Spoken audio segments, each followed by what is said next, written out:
You've been carrying wisdom like a loaded page, years of miles, scars, lesson engraved. You did the work, you earned the view, but the numbers haven't followed you.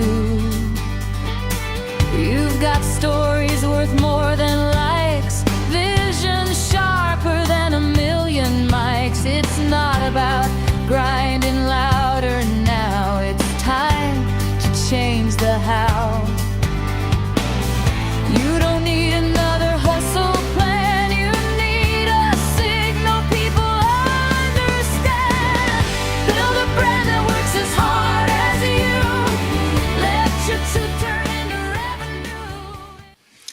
Build a brand that works as hard as you, and who better to showcase this song, these lyrics, than the person herself who works so hard to bring community together. Leslie Flowers is our guest today on the storytelling journey. Welcome, everyone. I am delighted. We are just wrapping the month of July. I can't believe we are almost through the summer. But it has been a fantastic time.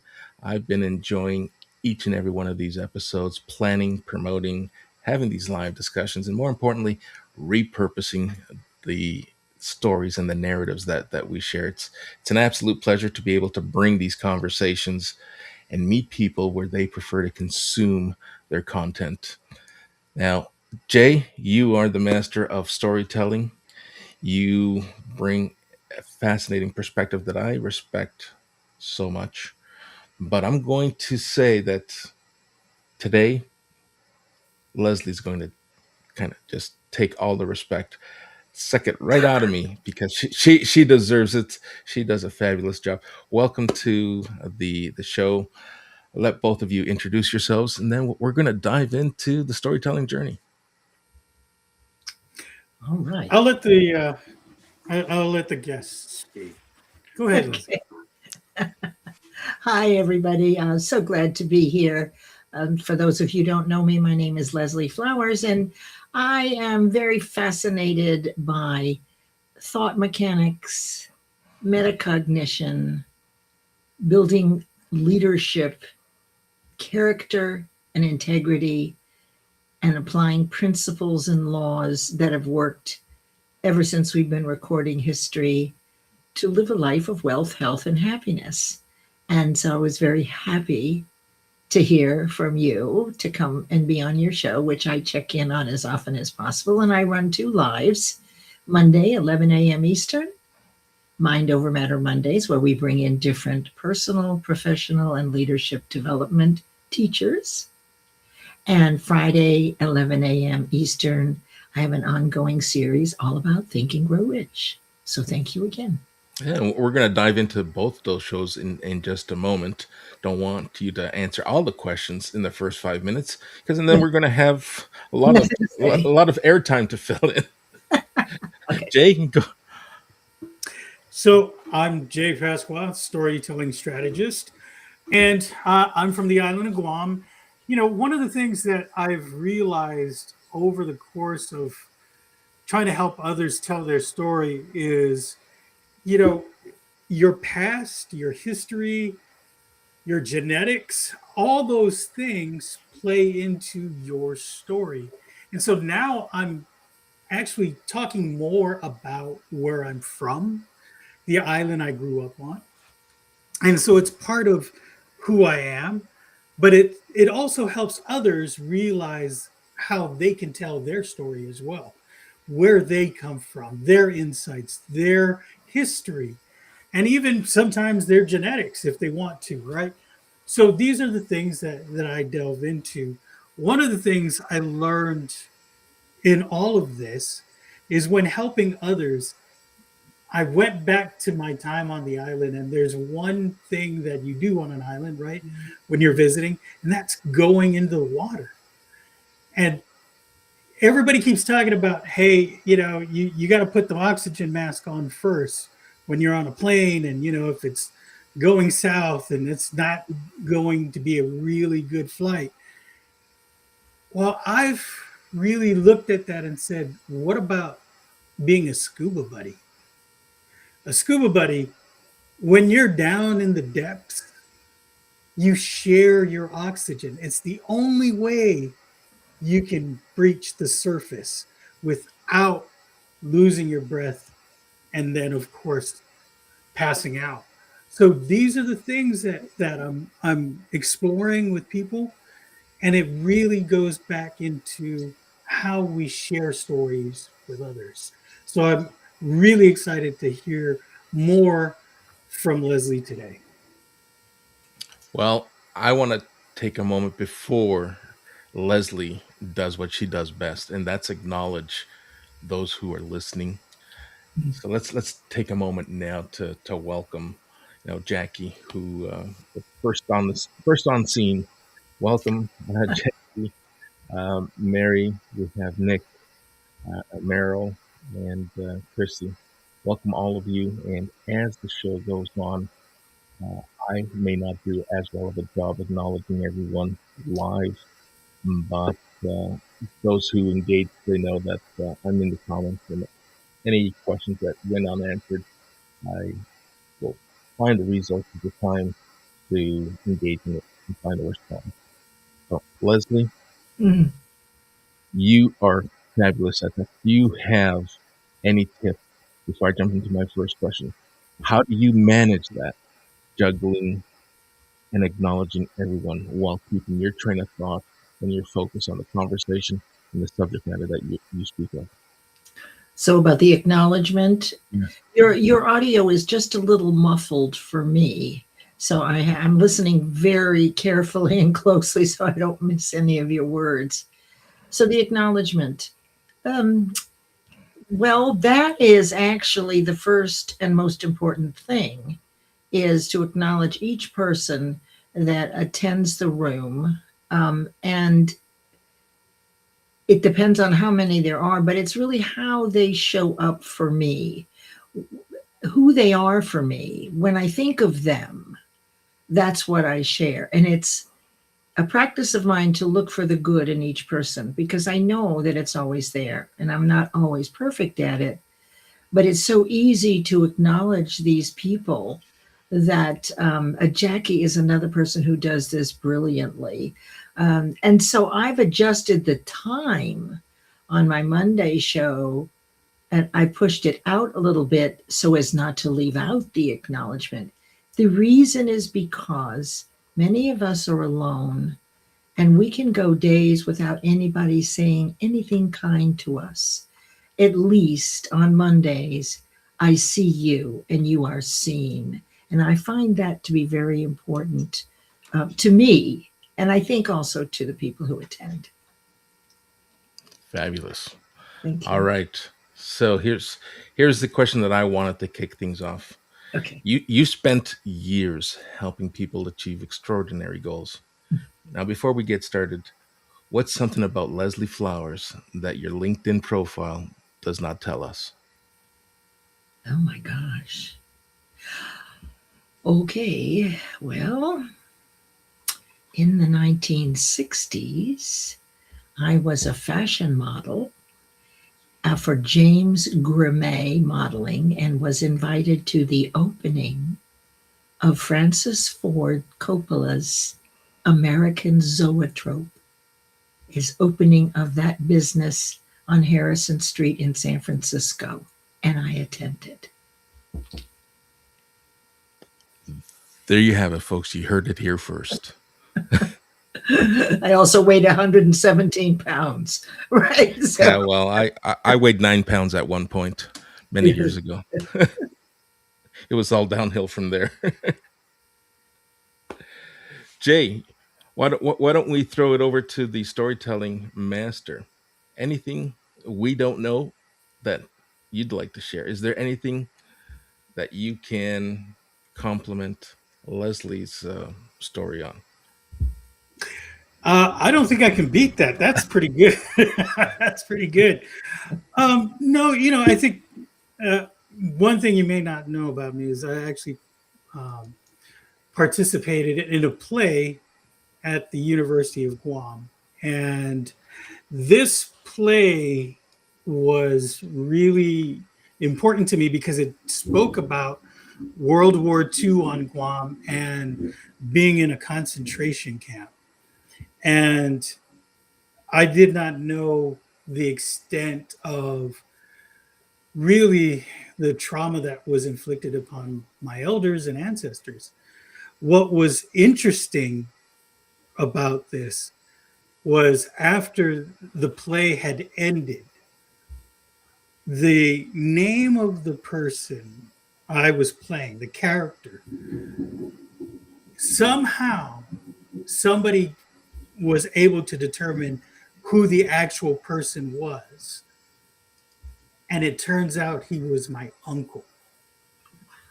So the fact that I embodied this person as the character, as one of the main characters in this play, and then to experience it from an actor's point of view, and then to impact the crowd telling my elders' story, it even made the experience much more meaningful.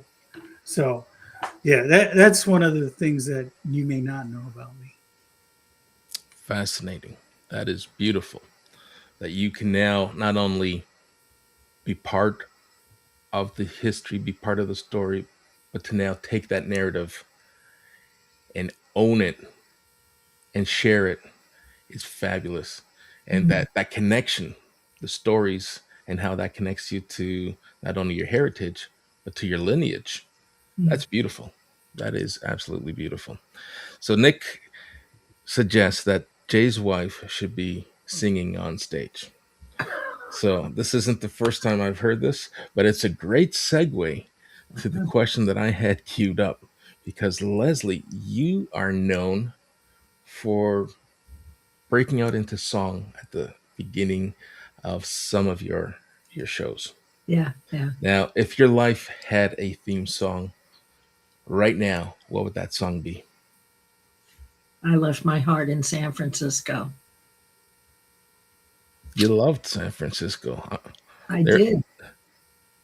and I, I say loved in the past tense, but I'm sure you still love it. I do. You refer to San Francisco, um, the 60s, the roaring 70s, the stories. I'm sure we could just talk for hours, Yeah. and perhaps maybe have to tiptoe very carefully not to get kicked out uh, with some of those stories and some of those narratives.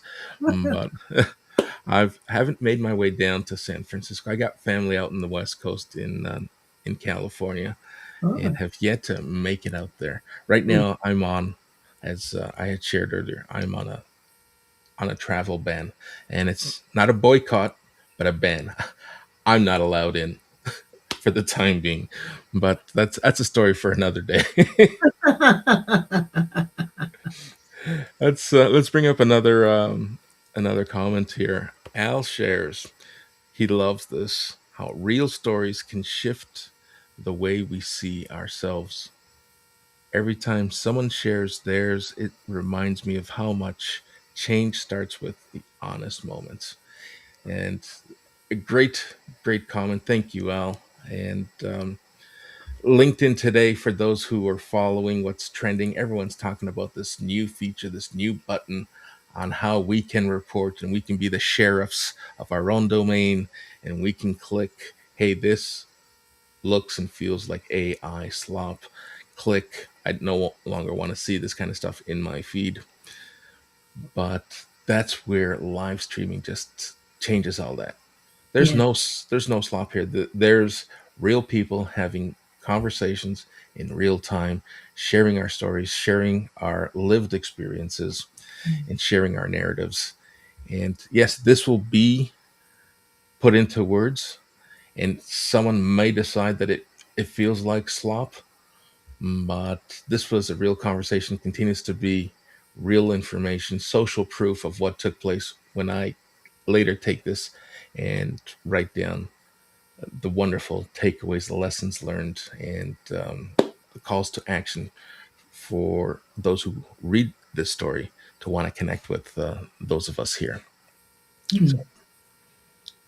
All right, let's move on, and I'll continue to bring up the comments. Man, oh man, it is hot where you're at. It's kind of cooled down these last 24 hours here. It's not to say that we won't get more heat, but I do not envy both of you in the hot and sticky weather. But nonetheless, let's move on here. What's one person, or let me kind of try to do this without reading verbatim, because I love making these conversations and not just interview where I'm reading out questions. What's one thing people are always surprised about Leslie Flowers when they learn something from you?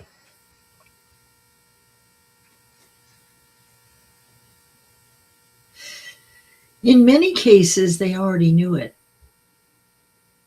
And when they heard it the way that I articulated it, they were in the right place at the right time and ready for some clarity around something that had been confusing for a while.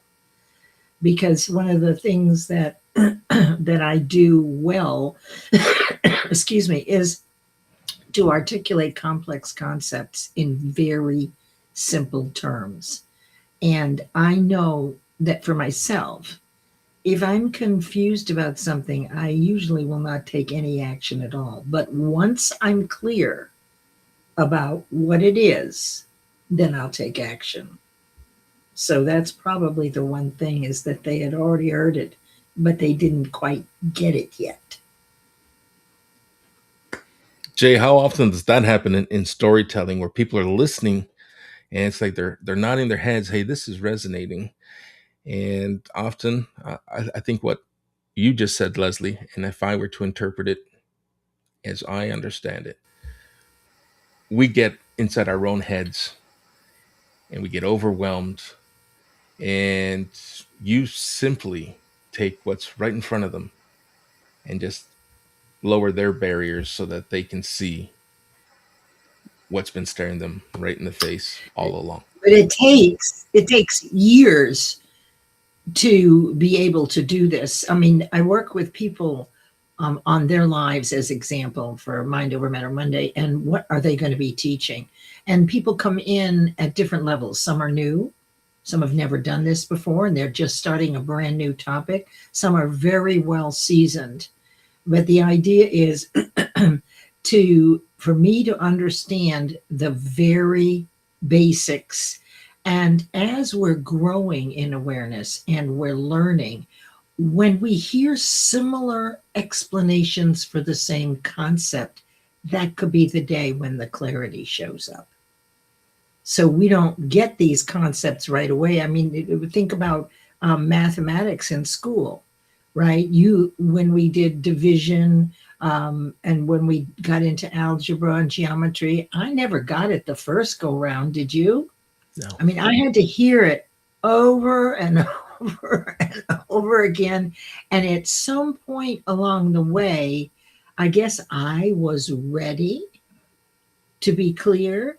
And something somebody said makes things clear for me. So that's probably what I would say I'm most proud of, right? Is that ability to give it to you like a fourth grader. Yeah. I'm sorry, I interrupted Jay. You had asked Jay the question and I answered it. No, that's fine. Go ahead, Jay. No, yeah, just listening. The I guess the phrase that comes to mind really is, when the student is ready, the teacher will appear, or the master will appear. And I think some of us have experienced this throughout our lives. You know, I can tell you, especially in times where we're seeking the truth to something, or seeking answers to an issue or problem that we're facing, and then we've had this rigid idea of things, but because of this issue, we're now open to everything. And that's when the answers start to come. One example I can tell you is um, I was the caretaker of a child once who had health issues, and they would go into seizures when the child would basically have a fever, and it scared me and my partner at the time, Mhm.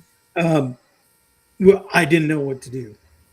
And we listened to the doctors and all of that.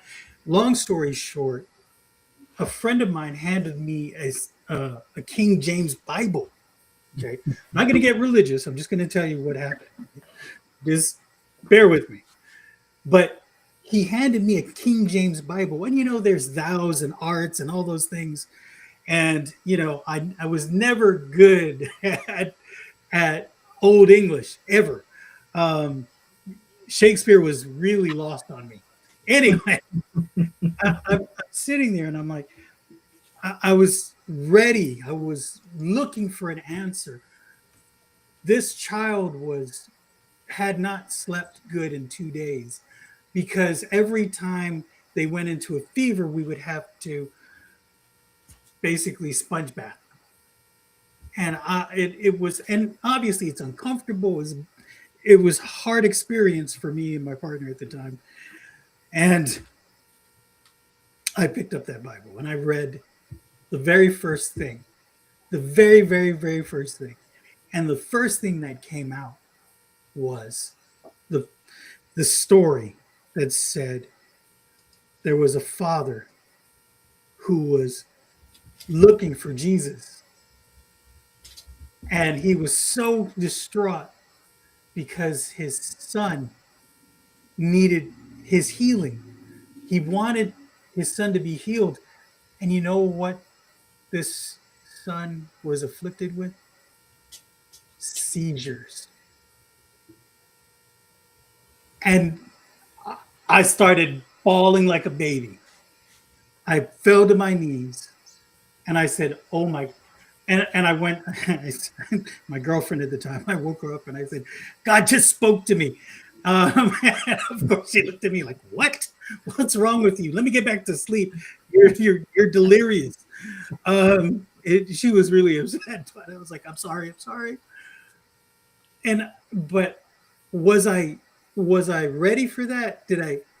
I didn't know what to think. So I went back to the Bible again and I said, "Please tell me what I need to do next. Just please let me figure this out. Help me, help me, help me." And I went to the next page, and the thing that came out, the next story was the story of the lost sheep, right? 99 sheep, right, were with the shepherd, but that one lost sheep, the shepherd agonized over and went looking for it and was celebrating when that one lost sheep came back into the fold. And the message to me was I was back in the fold and I was wanting and learning and yearning for answers that were beyond me and beyond this plane. So, and these are the things that when you look at science, right? Science is just now catching up to spirituality. And I make the distinction. For a very long time, people use sage to bless or clean or cleanse the room or the house that somebody was living in. Science has now proven that sage can literally clean the air, the bacteria and things like that. So these are native and indigenous knowledges that have been handed down generations upon generations, and something that Leslie talks about with metacognition. So I know that was a kind of a long answer, but I wanted to share that story.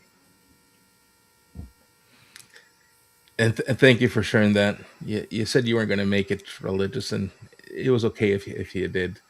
Sure, we may have differing opinions, but hey, we got to respect each other's beliefs and so Right. forth. Now, you talk about stories. Why is it? Here's a question that I have because it happened to me, and I'm sure it happens to so many people, and this will probably resonate with so many people. Why do our elders, why do our mentors, why do our coaches share things? Because they know, hey, here's what I've learned, here's what I've learned that works, here's what I want you to try because I know it works. Why are we so reluctant to embrace the stories, the narratives? Hey, and I'll use myself as the example. After my third layoff, I just got tired of being, spit out by corporate Canada, and I decided, hey, I'm going to go out on my own. I'm going to try this, and I'm going to use my lived experiences to try to help others. But I was adamant that I could be all things to all people because I had all this life's equity that I've accumulated. Mhm. And despite everyone saying, you got to niche down, stay in your own lane, listen, we all have life experiences that we'd love to share with people. Mhm. But I was adamant, no, I'm going to crack this code. I'm going to be all things to all people. And I would front load my value proposition. And everyone was telling me, it's not working. You're not seeing it. But I had to learn at my own pace. Mhm. I had to have my own aha moments like, wow, I should have listened to them months ago and I would have been further ahead. Mhm. But why do we, time and time again, why do we allow ourselves to get inside our own heads and try to defy what others are saying is the right path? Well, that's a loaded question. There is an answer. I mean, it's really your comfort zone. I just wrote a piece about it today, this very point. So we learn through repetition. Sometimes we're not ready to get it.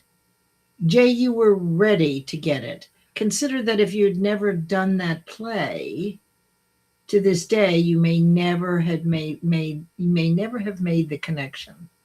Now, I'm a person who believes that the universe and God are within us in our conscious mind, and we hear the voice through intuition, our quieter voice. But when we talk about getting into our head and why we don't do things that make perfect sense, well, why would we try this? This person has done it before and they're very good at it. So there's no, the due diligence is there, but there's something else there that stops us. And that has to do with being in our comfort zone.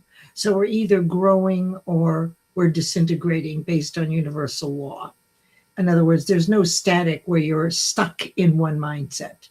You're stuck in one level of awareness. You're always either growing in awareness through what you're learning, or you're in your comfort zone and you're slipping back.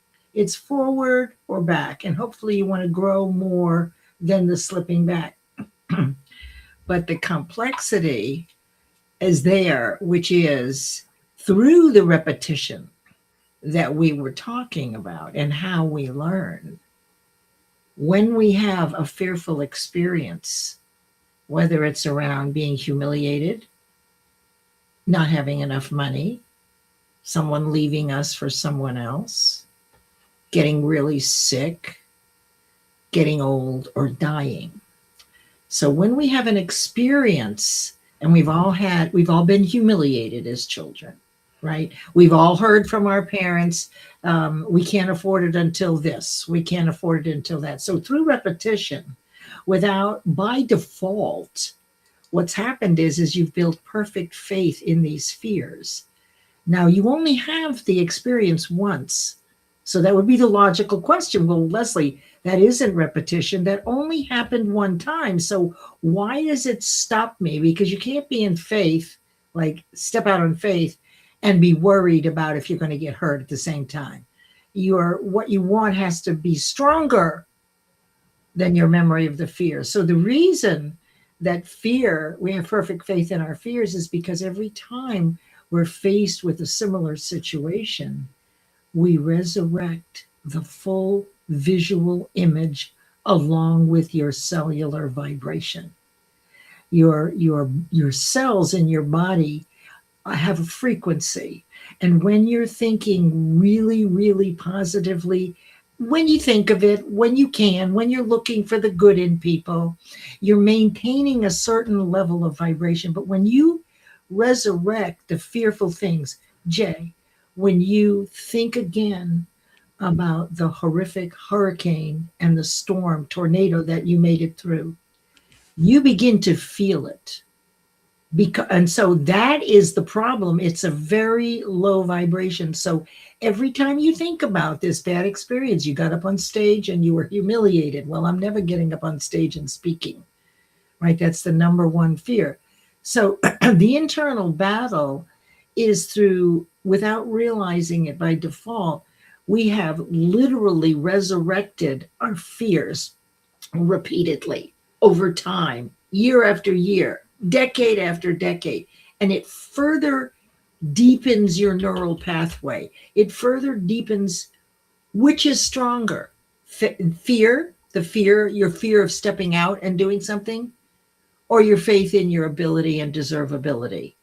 And that when you do the thing that you failed at and that you were humiliated by, when you get up on stage, as an example, and you complete it, you've now disproven that fear once. Okay, it doesn't match, but it's a start. And you've also proven your ability and your deservability. So what has to happen is we now, through repetition, must disprove those things by doing them. And that's why when you ask, why we don't want to do that, we have to be ready and willing to take on a new concept and allow ourselves to be a little confused by it. And I hope that answers your question. There's a lot more to it, but I hope that I explained that. No, yes. Thank you so very much. I know we can dive deep, and you're doing the best you can in such a short period. I know that these questions weren't front loaded or shared with you in advance. I'm trying to give you that next level in, right? Because that's a great question. That was an excellent question, really. Yeah. Thank you. You're welcome. Perhaps a little bit off topic, but I'm going to share as well. You know, we talk about listening to the stories to our ancestors, and some of us, no, not all of us, some of us are better or just tackle things differently. But there's this whole fight and flight mode, and some of us are quicker to flight, and some of us are better at digging our heels and fighting. I spoke not too long ago, a week and a bit ago, with my doctor, who was concerned. It's like, hey, I hardly see you. It's like, it's because I'm hardly sick. And I find now that listening to my elders, listening to my ancestors, you know, who can go out in the garden and pick out medicinal plants, medicinal ingredients that will cure some ailments that prevent us from being filled with pharmaceuticals. Same idea here. I kind of just let them, hey, I'll come see you when I feel sick, when I know that I need the assistance that what I'm learning from and the advice that I'm getting from those around me feels wrong. But up until now, it doesn't feel wrong. It hasn't felt wrong. And I want to be able to demonstrate to people, and here comes the moral that I was trying to get at. Focus on presence. Don't focus on perfection. We are going to stumble. I encourage anyone who I work with and coach, I want you to fall on your face. I want you to fall fast and frequently, because that's the best way you're going to learn. Right?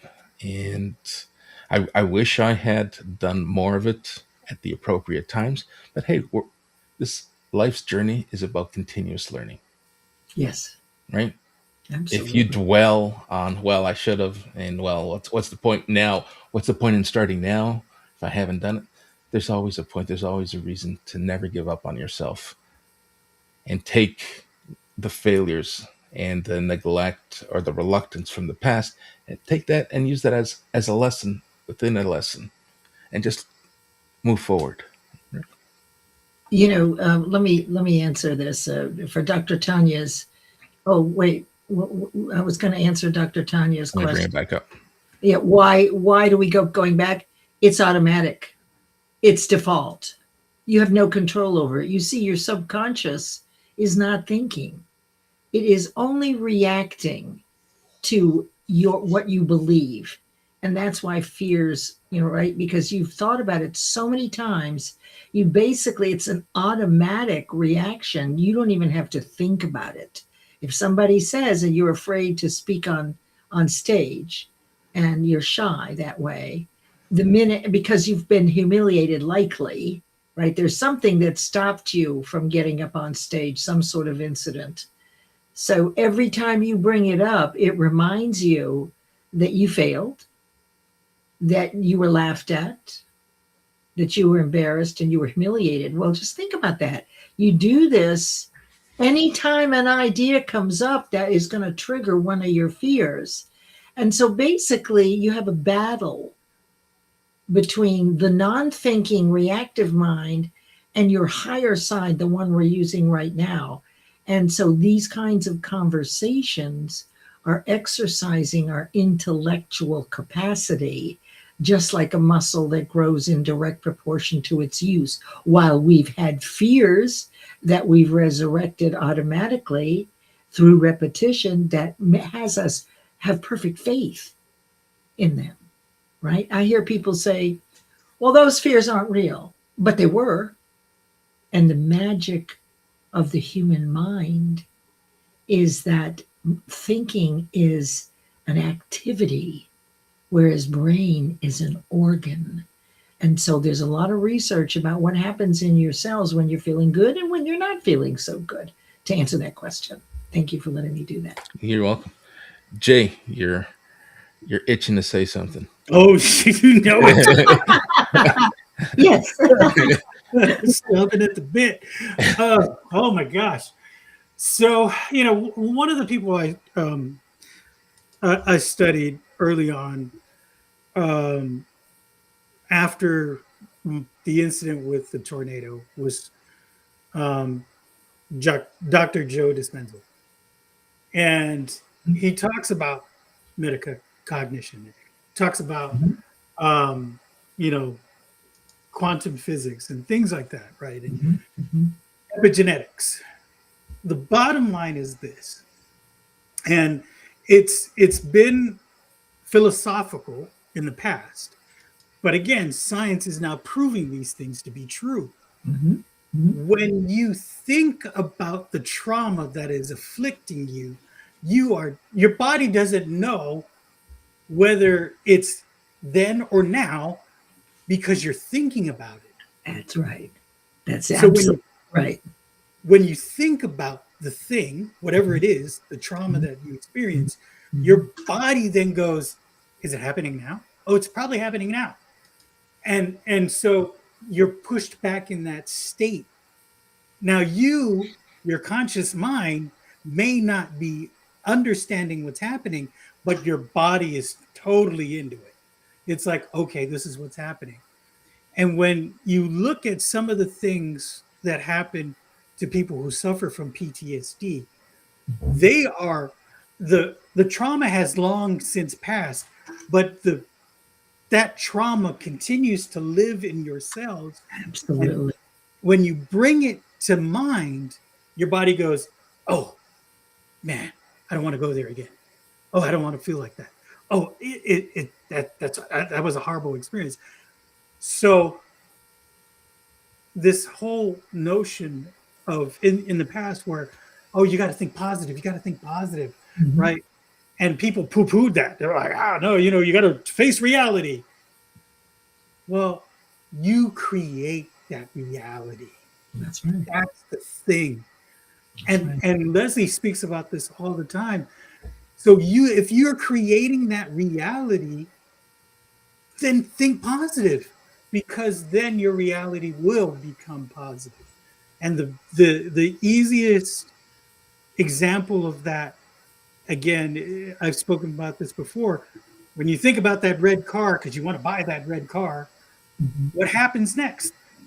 You go around the corner and there's that red car. Oh, you go to the store, the red car is parked right next to you. Oh my gosh, what's going on?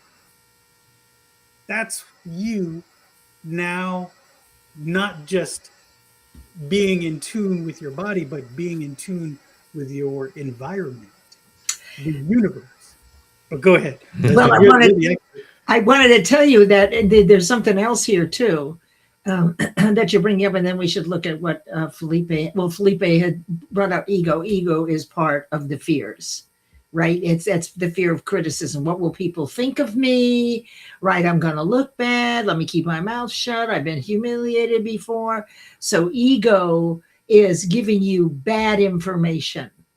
Okay, it's your higher side that it through will be a whisper. So the bad information is a negative, uncomfortable feeling in your body, right? But the positive side also you have to treat, I don't want to say this, if you want to outweigh your fears and what the ego is doing, then you have to repeat the process using positive thinking. Because remember, what is it that gave us the fears? Constantly thinking about it. Yes, we had an experience when I was a little girl. um, I guess I was about 5. It was my birthday, and we lived in New York in a duplex, and there was a big yard between the 2 blocks where all the kids played. Like there would be today another row of houses there, right? And then right, but anyway, we had this big area, and across the way, our neighbors had a Doberman Pinscher, and he was caged up or with fish. Not really caged up, but they made a place for him and had him tied up. Now, we were allowed to go and play with the dog.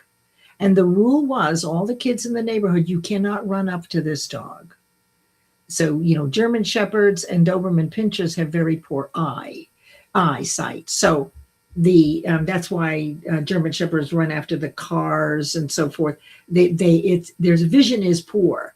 So we always had to walk up carefully, and we could pat the dog, and nobody ever got hurt until it was my birthday, and I forgot. And I ran across the field and ran to jump and grab the dog, and the dog bit me right around the mouth. Of course, I went home screaming and crying, and out came the methylate. Oh my God. And there was the medicine and it was painful. It was a terrible experience on my birthday. Now you would think that I'd be afraid of dogs. I love dogs for whatever reason. And I don't know why. That horrific experience ought to have created a fear. It ought to, when I think about that, it ought to make me feel frightened or have a low vibration, but it never did. Now, was it because of the love of the dog? Did I take responsibility at 5 years old like I should have known better? I don't know. But the whole purpose here of positive thinking, and one thing I wanted to say to you, Jay, what you think also affects your neural pathways. It sets up the chemical cocktail to grow new pathways. So you have your old pathways that are negative, right? Oh, would you like to get on stage? No. Automatic reaction, right? That neural pathway is dominant. In order to build new neural pathways, you must replicate using biomimicry, and that's what my work has been about, the same process that gave you the fear. Well, what was it? It was repetition. It was visualization. There was frequency between each thing. So let's just see, once we're curious about how to improve, we tend to open our mind. That's true. It's the ego that's right. that it's the fear. Your ego says, do this because it'll look good. I'm editing a manuscript right now about this very thing in human resources. Um, anyway, it's really interesting that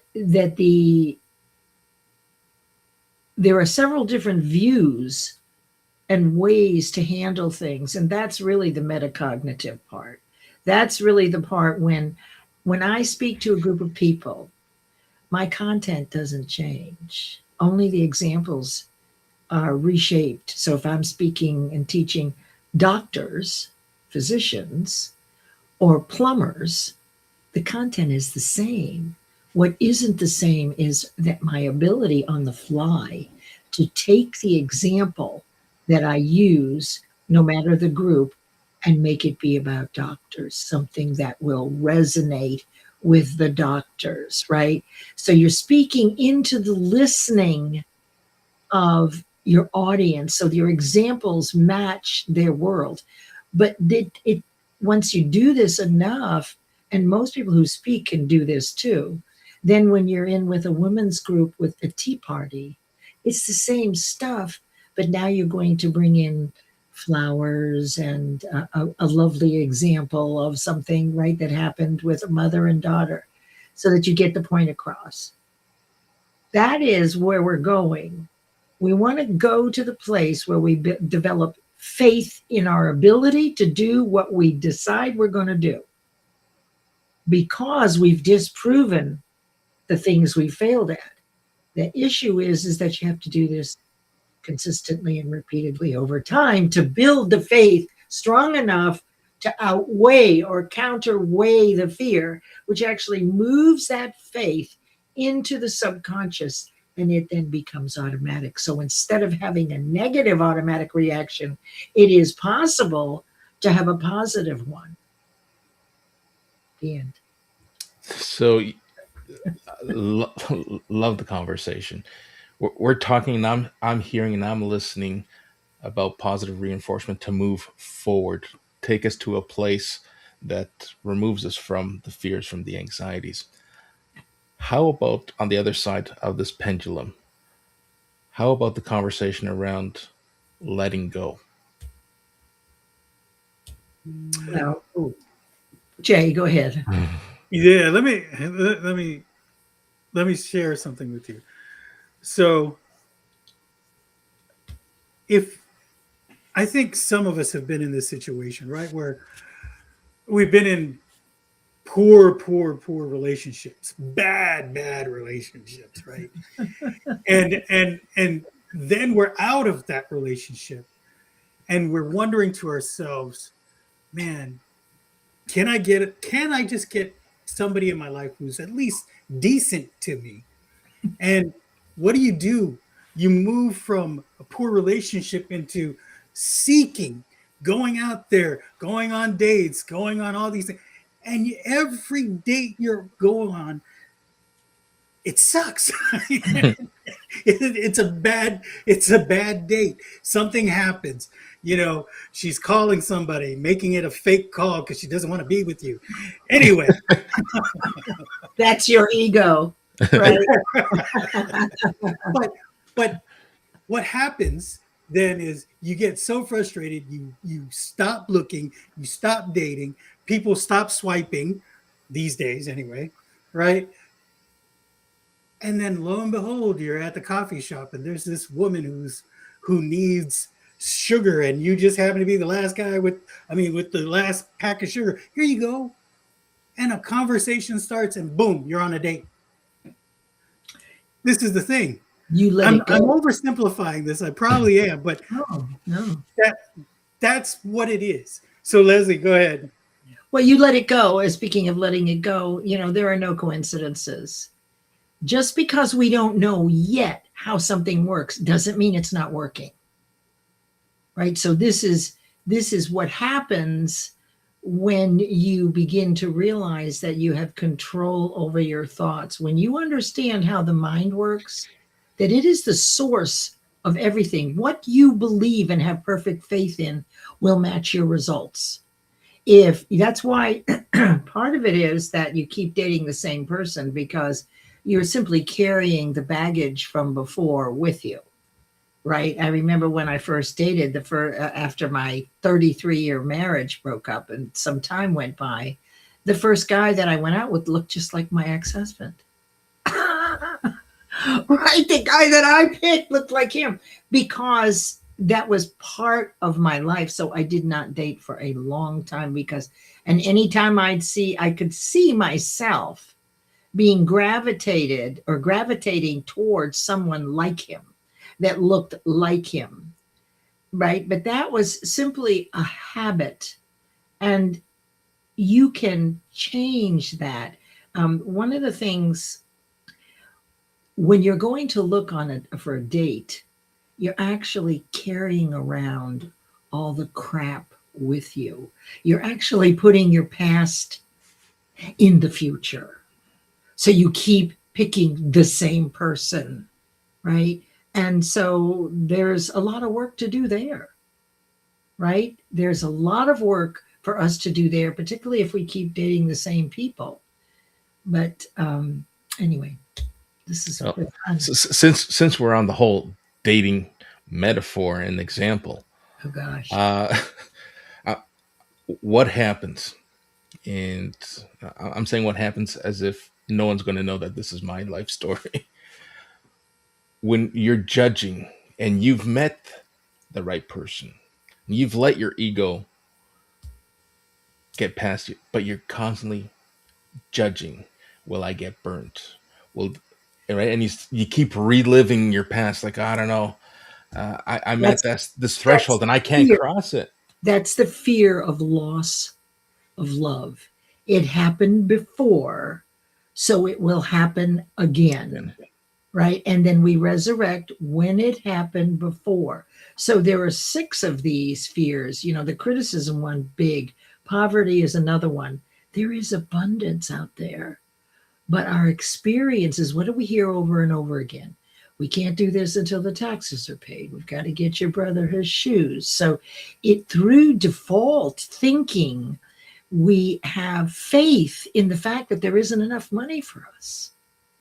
And so we have to be smarter. I mean, God gave us intellectual capacity to figure out using biomimicry what exactly happened that every time I want to do something, date someone new, try something that might cost something, what is happening?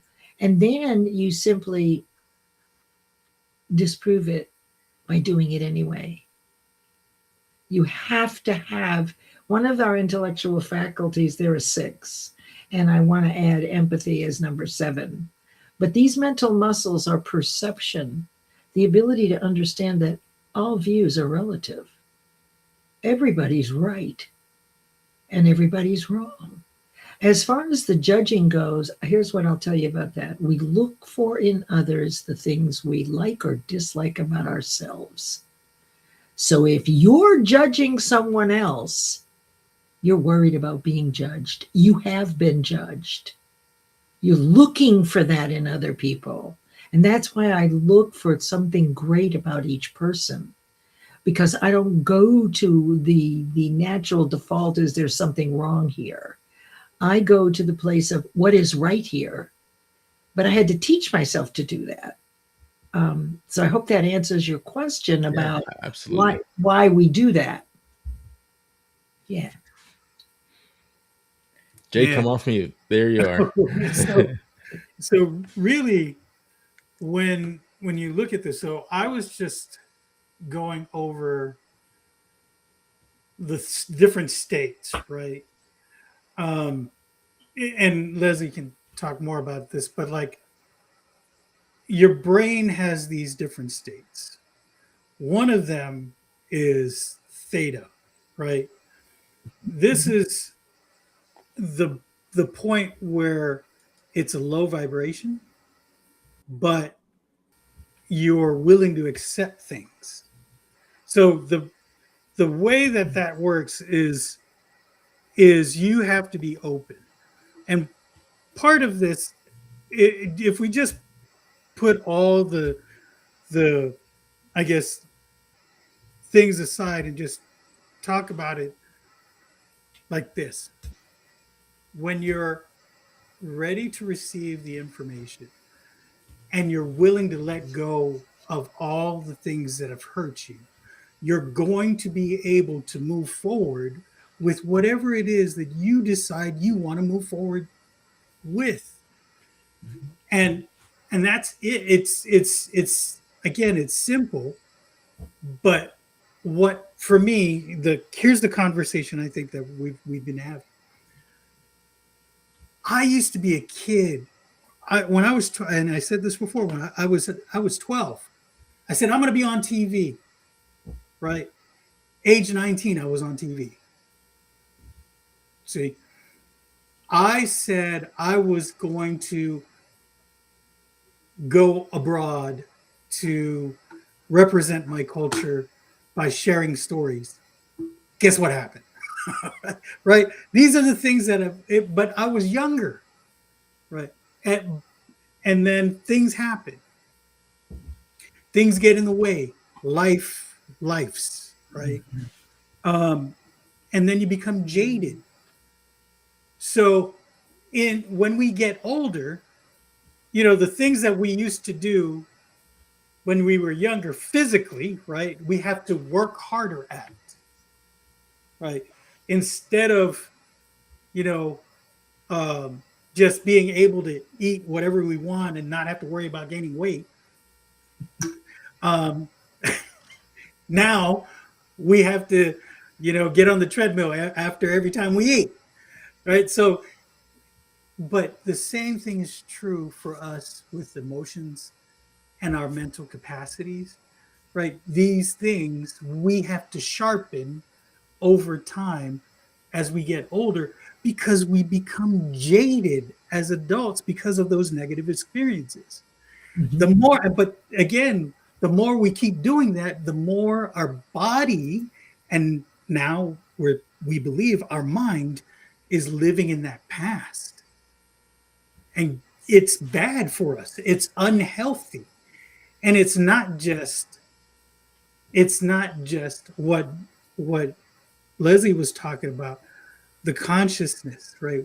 The difference between a mind and a brain, right? What is the difference? And so these are the things that we have to consider. And this is not just woo-woo anymore. Science is now proving all these things. So, yeah, and I'm Generation X, right?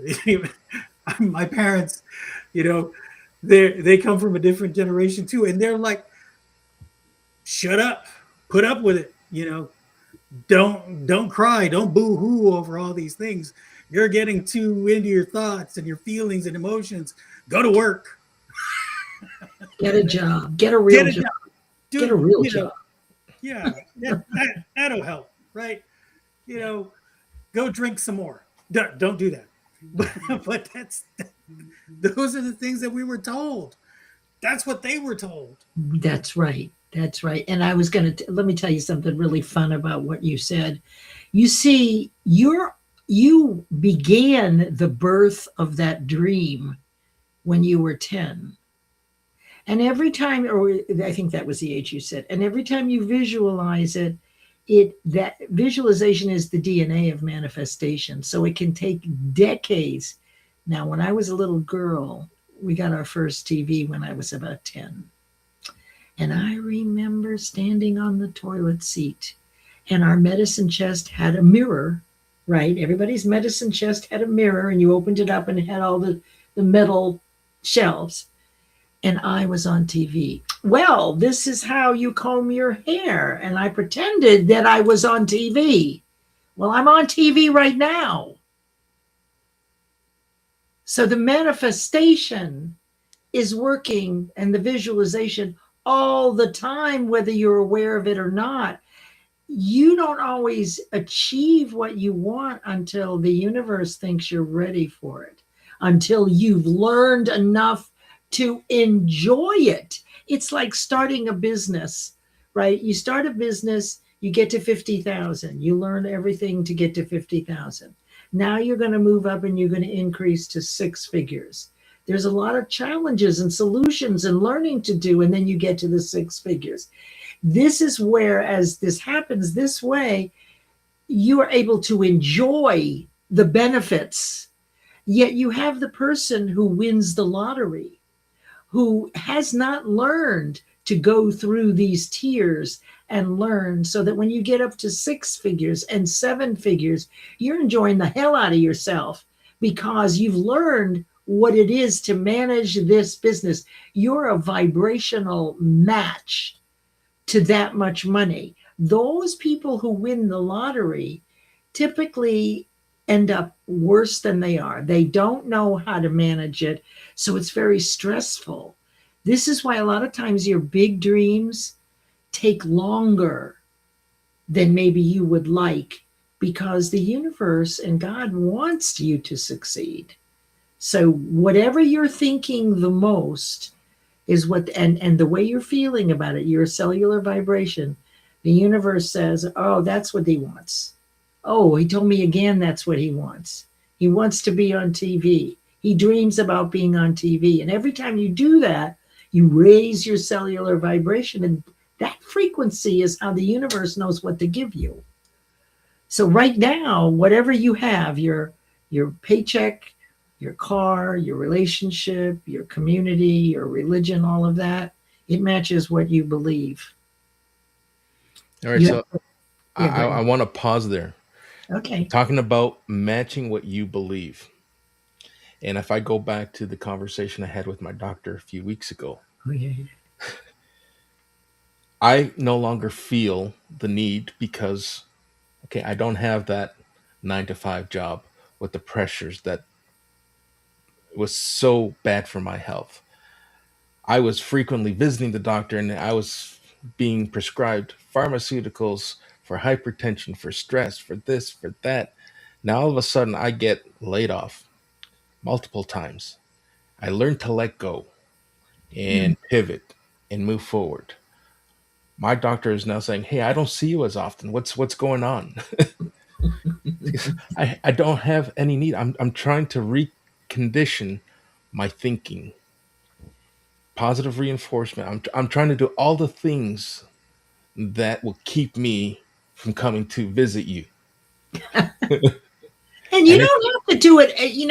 It's not this thing that takes over your life, right? You pick one thing and you kind of keep that top of mind and you work on that. Man. So again, I'm going back to the time after the tornado and my studies to kind of help myself, right? One of the things was, well, what kicked it all off was this movie, The Secret.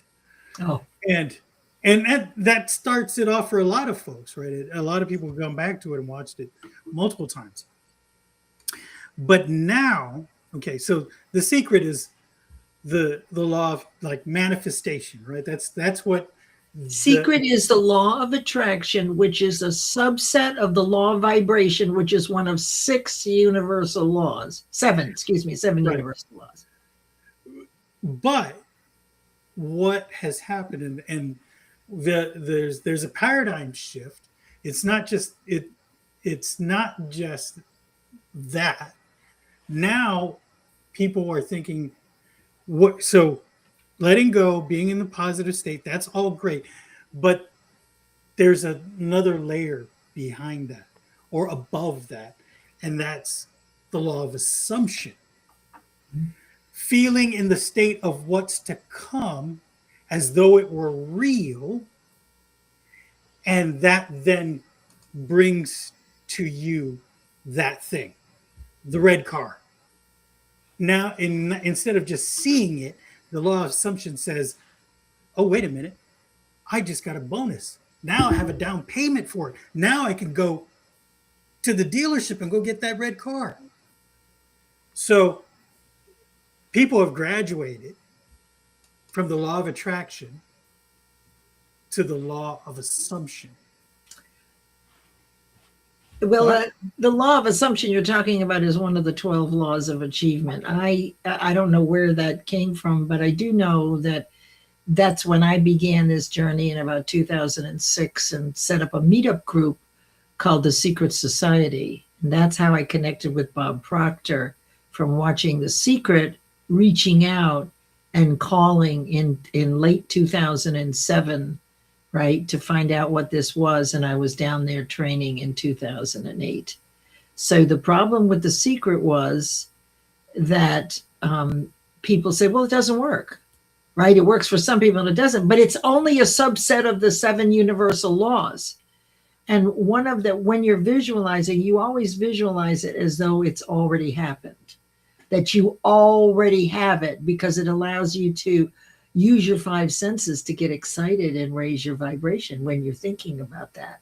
So they did do another movie, right? A follow-up, which I saw, which answered all the questions that were left out in The Secret. And I don't know that most people have paid attention. That's what my work has been. It's really, a lot of it is coupling the principles of success and the 7 universal laws and the levels of awareness and the 12 laws of achievement, so that we have this nice foundation where we know what the universe is doing, right? They decide exactly what day you get it. The law of vibration says you're growing or disintegrating at all times, right? You've got all those, and you've got the 13 principles of success, which build character, and there's lots of lessons there. And then I created the 12 laws of achievement because there wasn't a checklist. And that's how I've been able to help people over the last 20 years understand how they can set and achieve the goals they want, how to be patient, how to let go of judgment and criticism of others and of ourselves, and focus on what will change the world. What is it that I want to give the world? I want to teach in a certain way. I want to create an orphanage. What is it that compels you, right, to, no matter what the fear is, that you're going to do this because it's heart-centered and it's strong enough to outweigh your fears. That your love and desire to bring this thing forth weighs more. It has higher value. And that's where we're headed, that we can shut down those automatic negative reactions that hold us back and allow those things that make us feel wonderful and human and helping other people can take the stage and go to work in helping people. Let me ask, I know we're at the top of the hour, we're past the top of the hour, and this happens so often. Are we good for time? I am. I could talk for all Jay? night. Let me ask a question. Both of you. Where does perception fit in? Because right, wrong, or indifferent, Perfection? perception, Oh, that's one of your mental muscles. right? People have a tendency of, perception becoming their only reality. This happened to me because there's something wrong with me. This happened to me because someone's after me. This happened to me. And perception becomes the life that they live based on assumptions without any proof, any quantifiable proof. And that's a dangerous place to live and find yourself. It is. And once you break apart perception, then you realize that based on the law of relativity, that everybody's right. What will we argue about if we're all right? Because look, let's say we're in the same room together and we're sitting in a circle, and I hold up a big prism in the center of the room in my hand. And I ask you to look at the room through the prism. So depending on where you are, the room doesn't change. Your view of the room changes. My view is as important and right as Jay's view, as yours is, Americo. But then that means that you would have to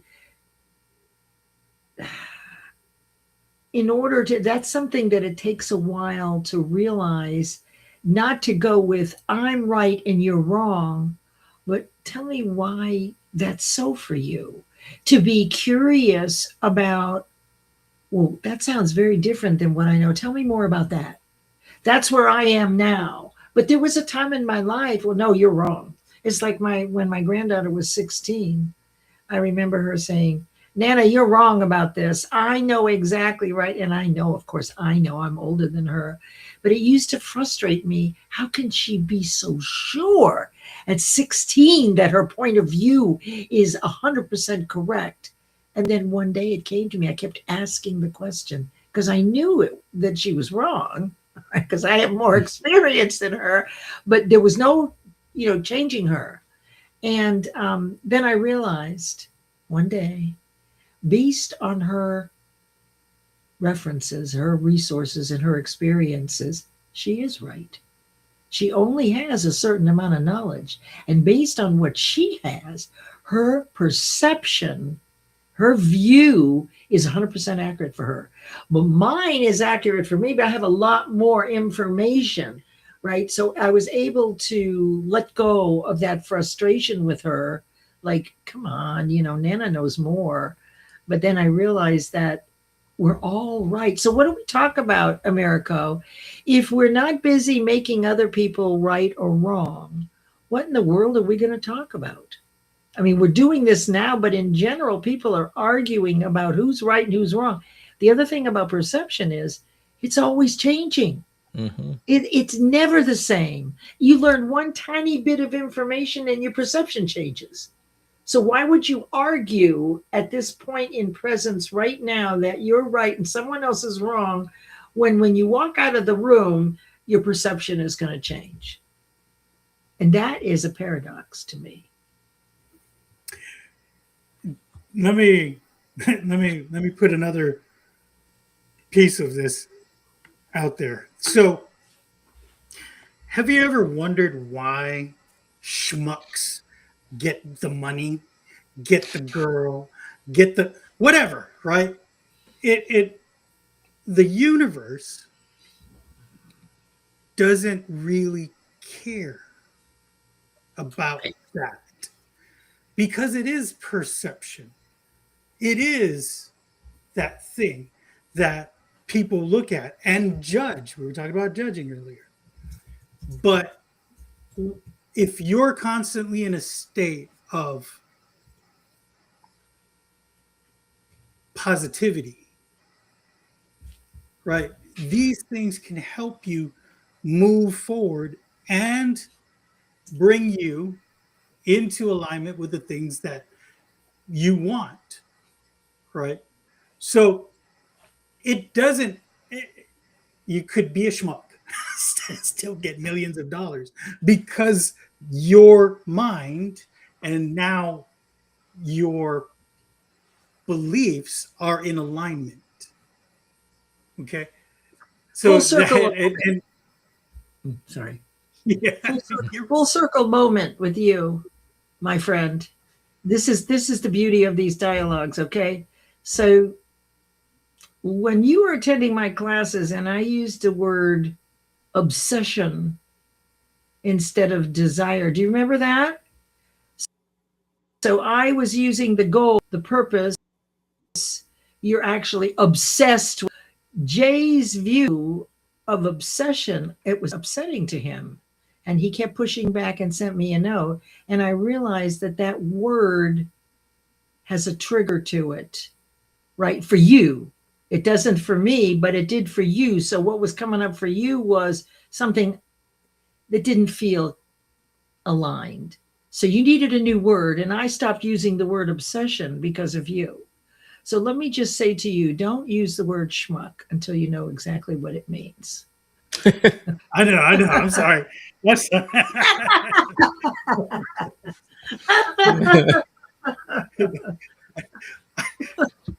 Yes, I realize that. I learned some Yiddish today. Yes. As my grandmother used to call me, a Zisa Lechelte Mädel, which was a sweet, beautiful girl. Oh. Yeah. And that reminds me of the word dork. Don't use it. Anyway. Okay. A trigger, everybody. Yeah. All right. So here's, I love this because it kind of just flows into a question that I have parked here. Yeah. We've just taught ourselves something. We've just reminded ourselves, and we're always learning. Has it ever happened? And I'm sure the answer is yes. It's just a matter of what example you want to share. Has there ever been a moment where a lesson that you've taught has come back and taught you something?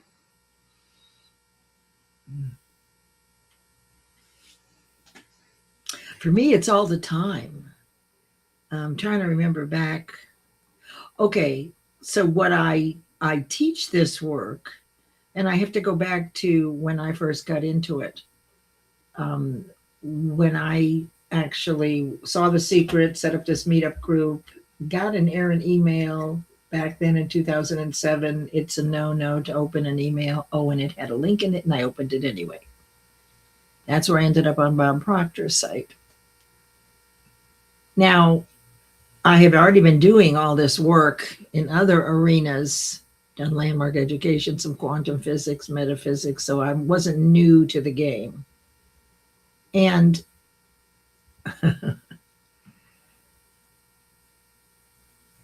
they said, come and be a consultant with Bob Proctor. And the only time I ever heard of him was he was the gentlemanly guy in The Secret. I didn't know who the heck he was.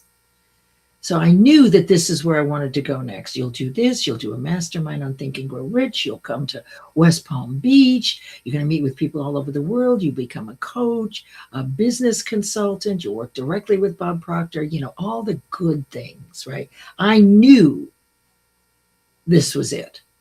I knew this was my next step. There was no question at all. And then I asked the question, how much does it cost? Right?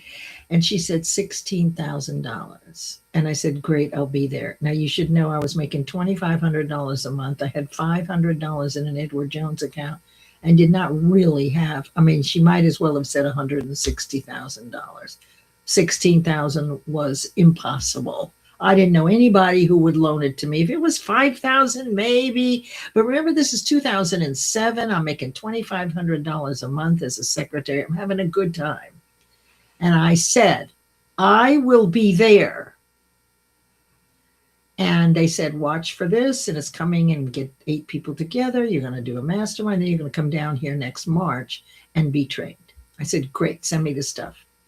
Your money is due on a certain date. Great, no problem. Well, it was so outrageous, that amount of money.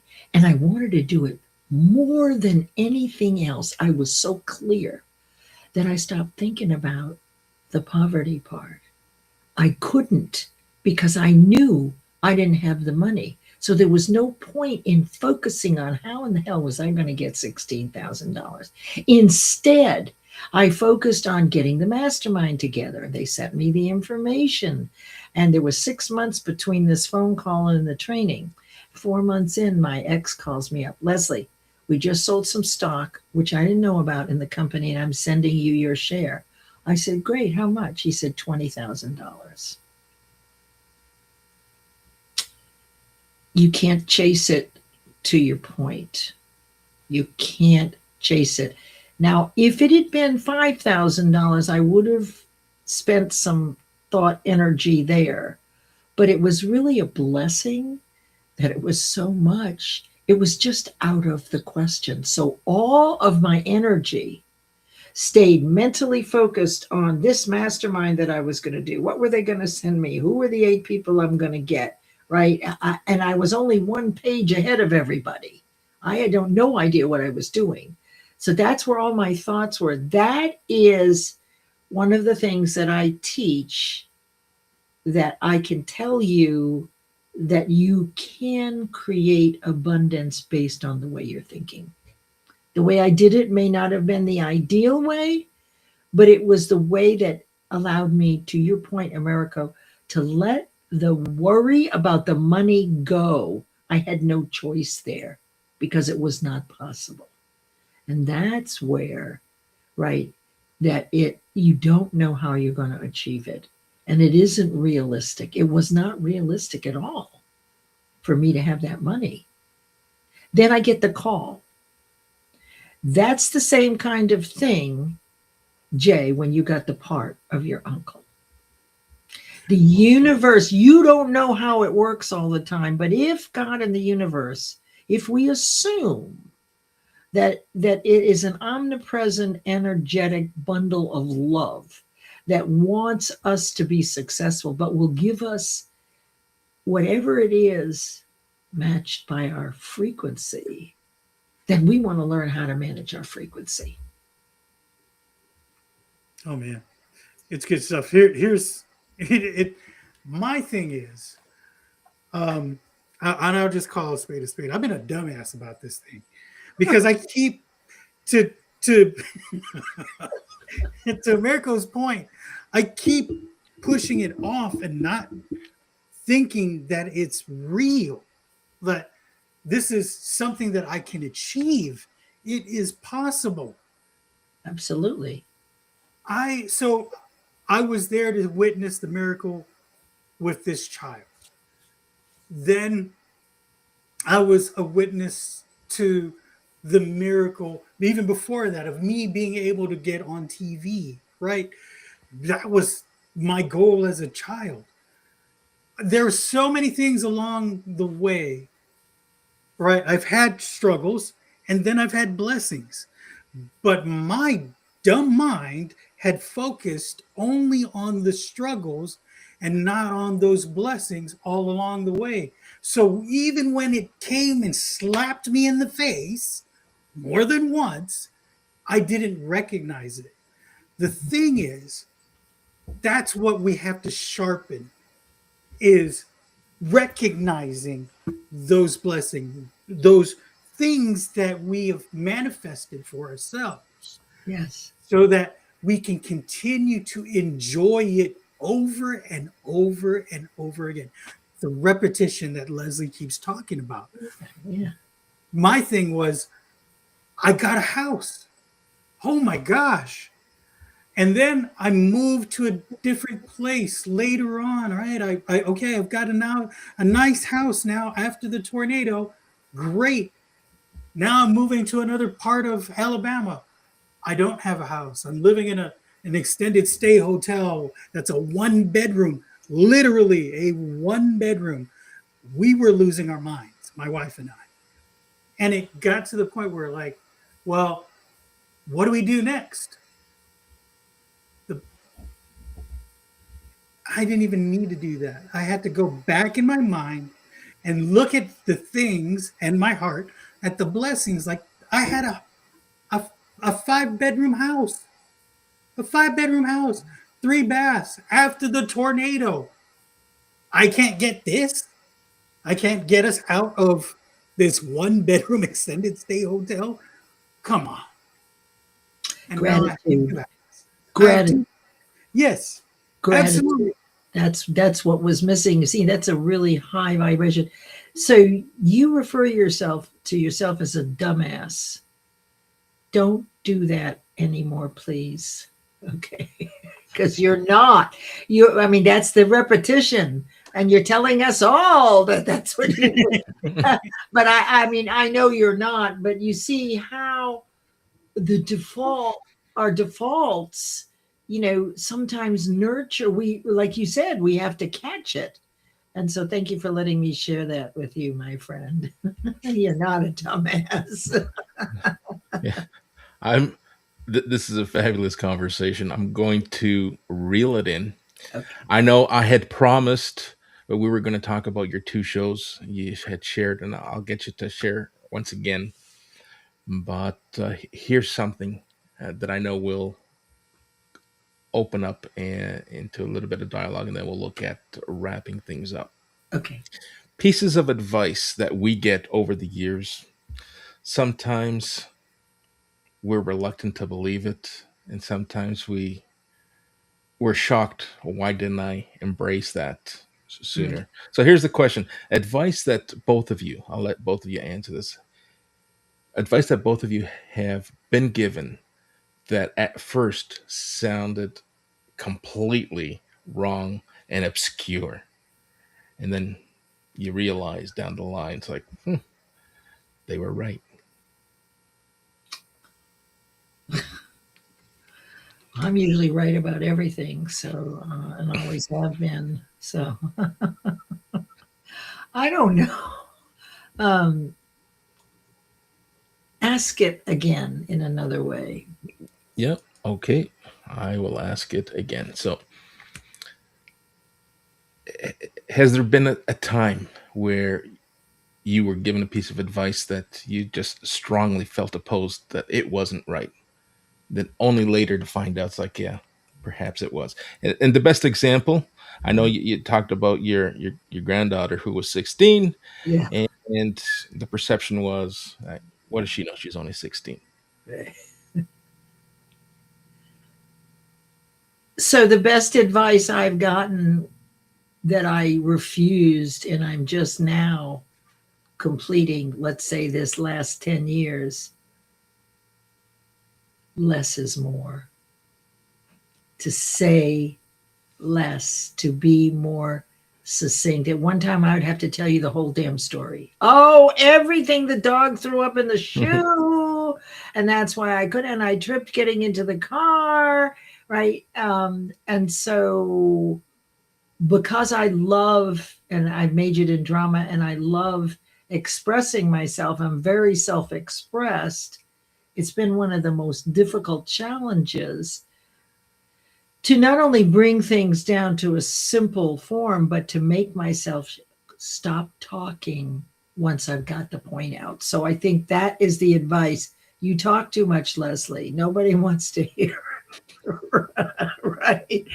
And so I heard that all my life. And that was, because I'm very outspoken and I got myself in a lot of trouble, right? More times than you can imagine by being the outspoken one.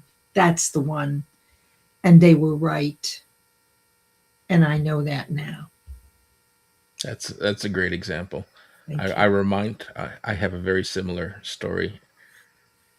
Less is more, something that I embrace in many different ways. I look at where I was when I had a full time job. I was making good money, but was I happy? No. I'm now happier with less. I've had instances where I'd get a promotion, and because, you know, I'm the chosen one, you feel like you got to articulate and you got to speak down to people. And I had someone who humbled me, one of my direct reports, who came up to me after a meeting, said, listen, we all admire your passion. We all respect your experience. But I got to tell you, you got to dumb things down because we have no idea what you're talking about. And that whole premise of less is more. It's like, just keep it basic, keep it simple. And you touched on it earlier at the beginning of the conversation. Talk to people as if you're talking to people at a fourth grade level. And that's what I have all the teachers on Mind Over Matter do, is keep it. And that's what we work on, because we don't know the level of understanding of everybody.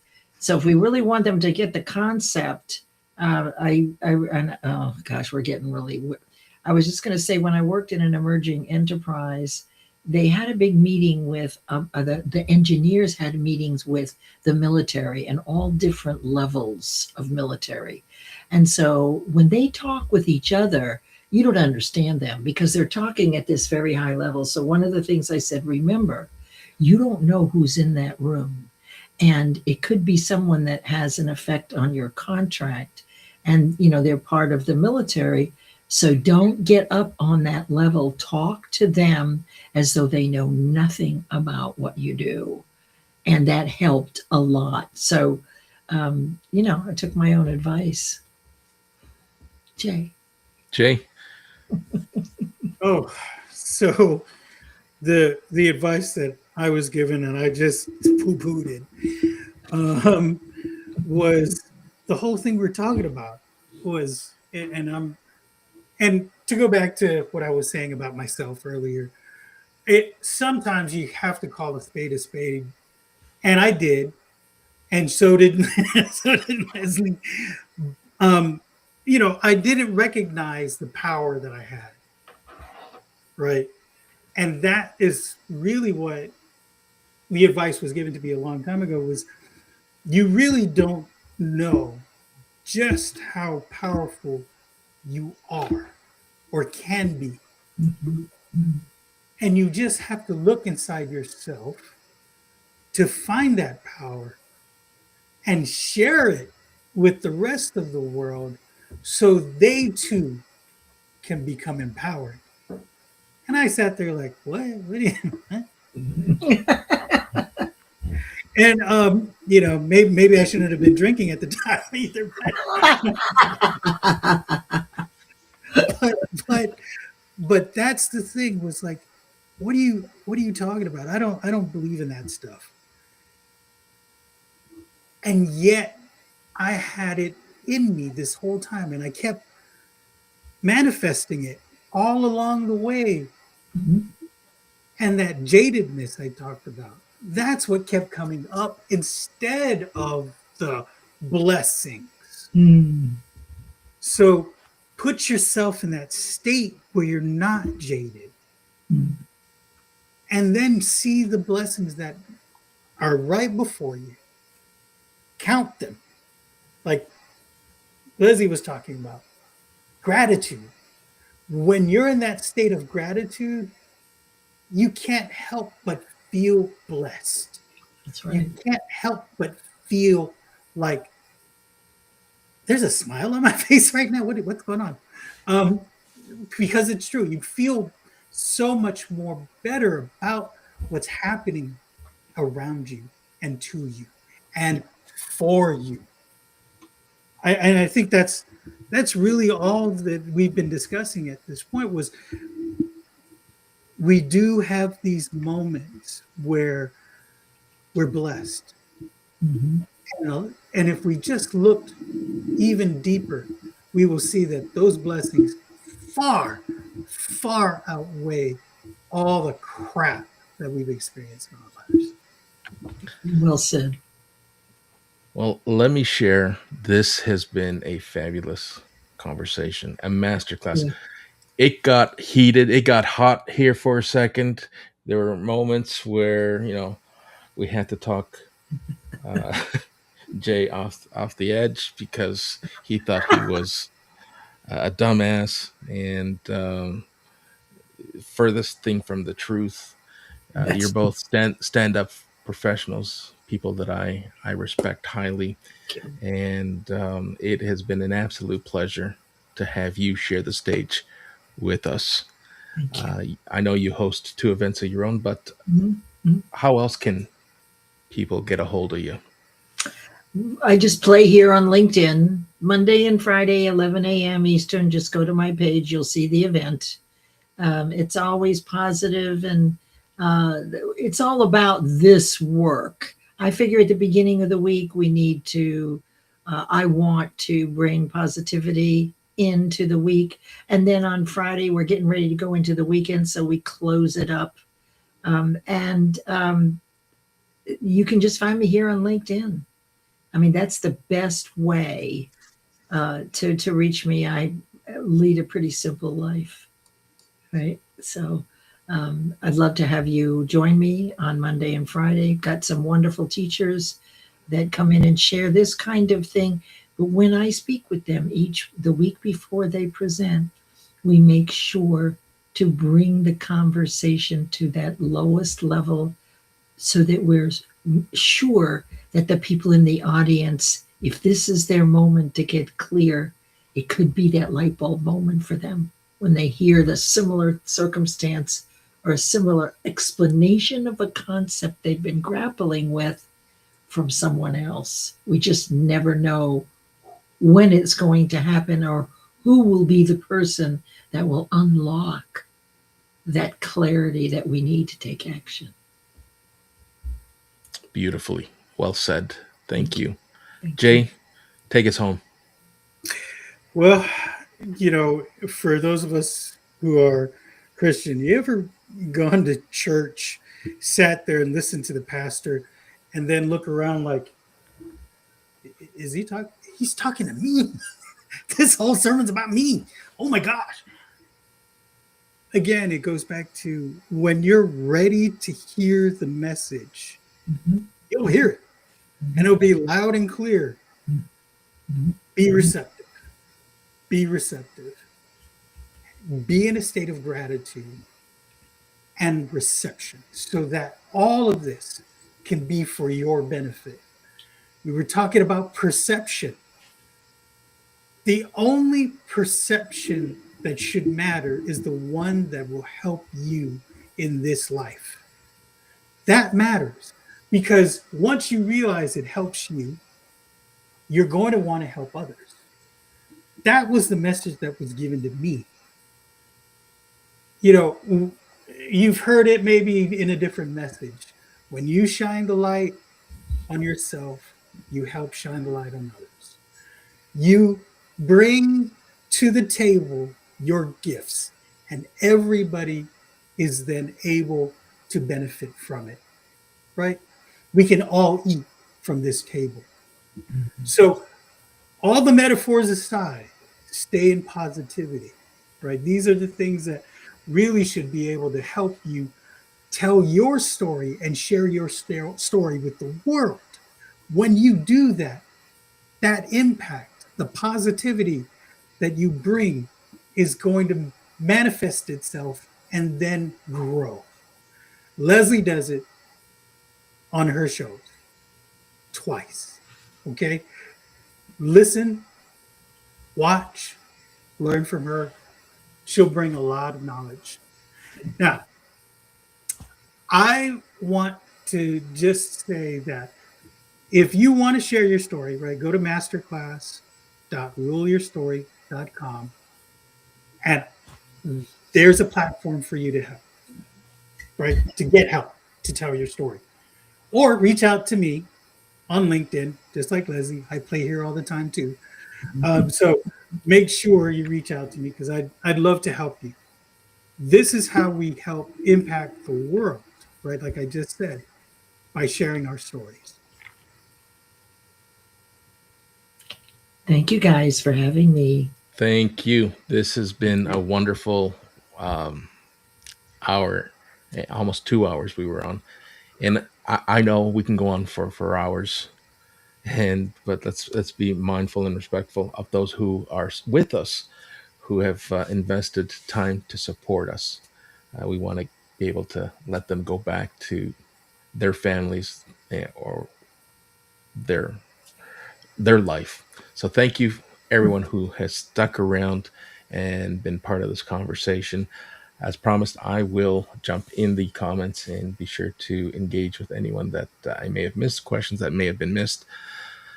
Going to close the room and wish all of you a great rest of your day, wherever it is that you find yourselves, morning, afternoon, and evening. Bye for now. Thank you.